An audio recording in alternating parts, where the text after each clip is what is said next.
New ইয়র্কে grand opening হলো বাংলাদেশি মালিকানাধীন জলখাবার রেস্টুরেন্টের। স্থানীয় সময় শুক্রবার দুপুরে নিউ ইয়র্কের কুইন্সের ১৬৮ এক জ্যামাইকা এভিনিউয়ে আনুষ্ঠানিকভাবে যাত্রা শুরু করে রেস্টুরেন্টটি।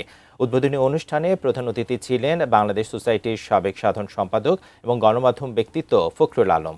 অনুষ্ঠানে স্থানীয় ব্যবসায়ী, কমিউনিটি নেতৃবৃন্দ, সাংবাদিক, সাংস্কৃতিক ব্যক্তিত্ব সহ প্রবাসী বাংলাদেশিরা উপস্থিত ছিলেন। জলখাবার রেস্টুরেন্টের পরিচালনার দায়িত্বে রয়েছেন মালিক তসলিম খান ও মনোরঞ্জন ঘোষ। তারা জানান, রেস্টুরেন্টটিতে বাংলাদেশের ঐতিহ্যবাহী ও জনপ্রিয় খাবার ও মিষ্টি পরিবেশন করা হয়।